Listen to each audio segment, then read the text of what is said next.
Hey, what is up, ladies and gentlemen? My name is Griefdrums, and in today's video, we're going to be taking a look at the news that Ubisoft have just released regarding Jackal and the changes to him on the Rainbow Six test server. So just in case you're not aware, over on Twitter a couple of hours ago, Rainbow Six posted that the test server patch notes were now live, and it was regarding predominantly Jackal and the changes to him. And to be completely honest, I've kind of been expecting this for the longest period of time.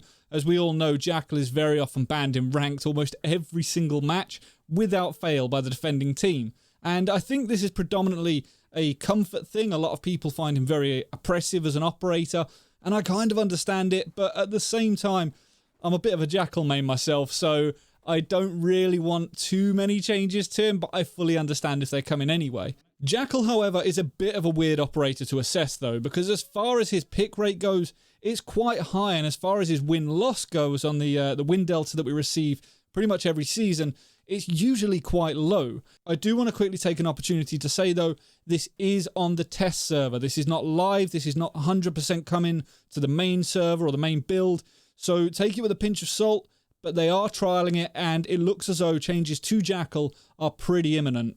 So to start with, it's obviously, we're going to just have a quick read through. It says our boy Jackal is on the hunt. We're testing out a big change to his gadget. So what they're doing is they're trying to make Jackal's information more effective and nuanced rather than just pinging someone and everyone on the team gets that information. What they've done is they've released a video here. I'm going to go ahead and play this just very quickly for you.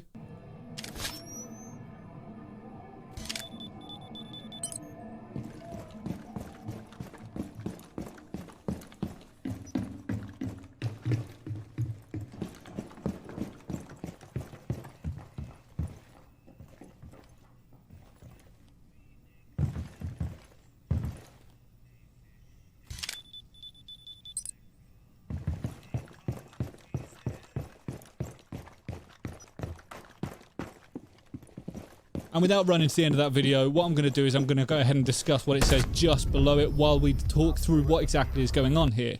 Now, the gadget itself doesn't seem to change too much. It's still doing what it did previously. However, if you look down here, the number of pings that Jackal receives from a scan now depends on the age of the footprint. Now, I do believe that has recently been changed. Originally, it said age. And I think a lot of people were quite confused, thinking, well, Kaid is really old in the game. Does that mean you're going to get more footprints for him or less? It made no sense. So I think they've tidied it up a little bit. As it says here, when the Inox is active, the color of the footprints is then going to dictate how many pings you get. So fresh footprints are bright red, as you can see here, and you're going to get 5 pings off of those.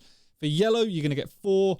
Green, you're going to get 3. And for blue, you are only going to get 2 pings. Now, we did see this in the video. I'm going to go ahead and play it again while I'm talking.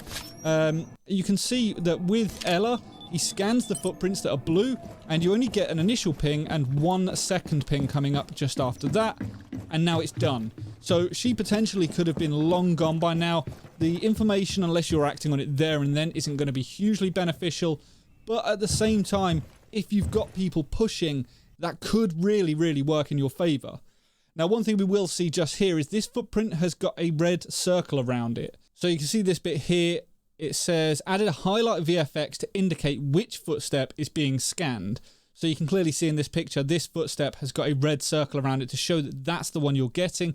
Just in case a couple of people have moved over the same area and you want to highlight a specific person, or if, you know, some of the footprints next to it are blue and others are red, rather than just scanning any of them, you're going to be able to isolate which one it is. There is another bit of information here that says Jackal can no longer either see or scan footprints from below. So you know the old trick where you go below with a shotgun, you open up a section of the floor, and the footprint would just be floating there in midair, allowing you to get that scan off. You can now no longer do that, potentially. And it does also go into this bit here, that if he chooses to keep the information to himself, he'll be able to track the footsteps and trail of the scanned operator without using his scanning.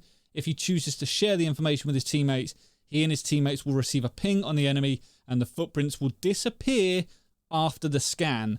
So this makes it so that you have to be really selective. Sometimes it's better off to not scan the footprints and instead follow them, especially if they're red.